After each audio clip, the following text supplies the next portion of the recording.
Dear Kuya Poy, how do I move on from this? Paskong Pasko, sobrang naiinis ako sa sarili ko. Ako po si Laika, 29 years old, mula dito sa Katipunan, Quezon City. May nakilala kasi akong isang guy sa dating app. Alam mo, Kuya Poy, nasa kanya na halos ang lahat ng hinahanap ko sa isang lalaki. 1 month pa lang, sinagot ko na siya dahil pakiramdam ko ay hindi na rin naman ako bumabata. At talaga namang mabait at ma-effort naman itong si lalaki. After 2 months, niyaya niya na akong maging, alam mo na, intimate sa isa't isa.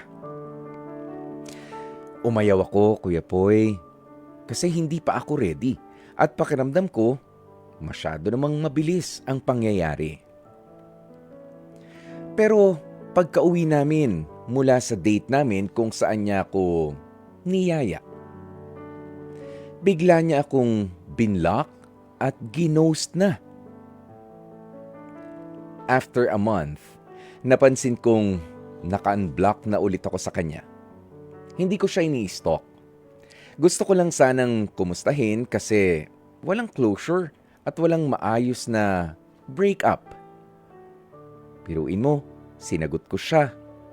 At nung nagyaya siya at tinanggihan ko, bigla akong binlock. Yun lang, pangungumusta lang talaga, Kuya Poy.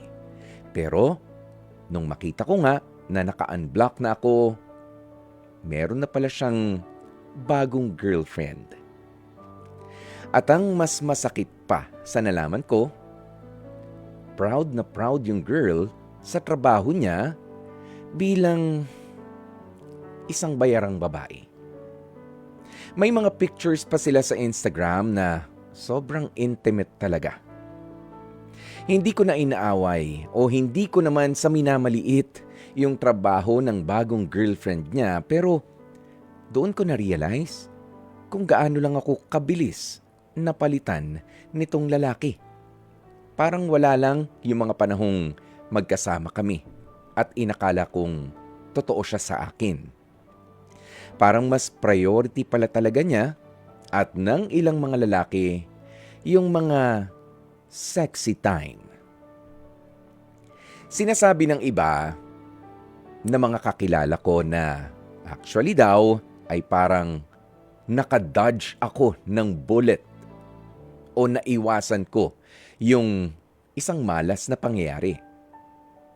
Pero para sa akin, may halo pa rin kasing sakit at matinding pagkainis sa sarili ko. Biruin mo, Kuya Poy, iningatan ko ang puso ko for 29 years. Tapos, sa isang lalaki lang na katulad niya, at manloloko pa ako unang na-fall ng matindi. Dahil lang ba sa hindi ako bumigay agad sa kama? Dahil hindi ko naibigay ang gusto niya? Ewan ko ba? Pero kung sakaling mabasa ninyo ang kwentong ipadadala ko sa inyong programang Heart to Heart sa True FM, ay umaasa po ako na sa pamagitan nito ay mabigyan nyo na rin ako ng payo kung papaano na nga ba mag-move on dito sa guy na ito. Hanggang dito na lamang po ang aking kwento. Lubos na gumagalang, Laika. At nako, narinig nga po natin ang kwentong ibinahagi nitong si Laika na talaga namang na-in-love na sana for the first time sa isang guy, sabi niya, na nakilala niya nga sa isang online dating application. Pero valid, okay? Valid naman, Laika, yung nararamdaman mo dahil nga first time First time na ikaw ay na-in love talaga ng matindi sa isang tao. 'Di ba? Pero tama yung sinasabi. Ito yung ilan sa mga pagkakataon na tama ang sinasabi talaga ng mga taong nakapaligid at may concern sa'yo. 'Di ba? Na mabuti na lang at hindi nagtuloy ang pakikipagrelasyon mo dito sa taong ito dahil Laika. Malamang sa malamang, ikaw ay kapag ka naikama na, 'di ba? Kapag ka naisahan na, hindi ka na haharapin ng seryoso nitong lalaking ito. 'Di ba? For fun lang 'yan. Yung taong 'yan. Kahit pa nga sabi mo, gaano pa siya kabait o ka-effort naman sa una. Ayan, pero kapag ka naikama ka na, wala. Pwedeng iwanan ka niya o pwedeng sa ganun ka lang niya talaga gugustuhin. 'Di ba? Doon lang sa sarap ng pagsasama. Pero doon sa seryoso na pakikipagrelasyon, wala yun. Wag mo nang isipin yon. So sa ngayon, sabi mo nalulungkot ka pa rin. Oo naman. Of course, ikaw ay kumbaga na-attach din sa kanya, no? Sabi mo nanligaw ng isang buwan, sinagot mo, nga lang sa first date pa lang ninyo, niyaya ka na, tinanggihan mo, 'di ba? Yung nung tinanggihan mo, ayun na, nag-iba na agad siya. Maigi na nagpapakilala agad yung mga tao na papapasukin natin sa ating buhay ng maaga.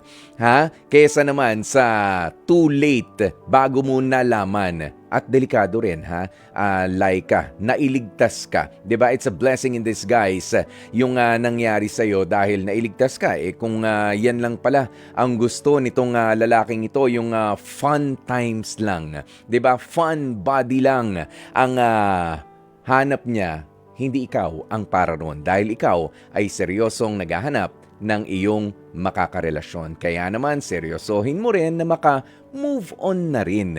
Dahil ang taong pinanghihinayangan ay yung meron sanang pangako ng pag-ibig na makatotohanan.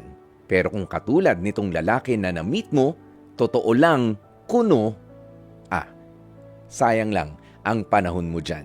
Iyan ang mga pinakakawalan at hindi iniiyakan. At dyan na nga po natin tatapusin ang ating Dear Kuya Poy. Mga kapatid, dito tayo sa totoo. Dito na tayo sa True FM. Mag-subscribe at mag-follow na sa social media accounts at True Network PH sa FB, Instagram, X na dating Twitter, YouTube, TikTok, and podcasts.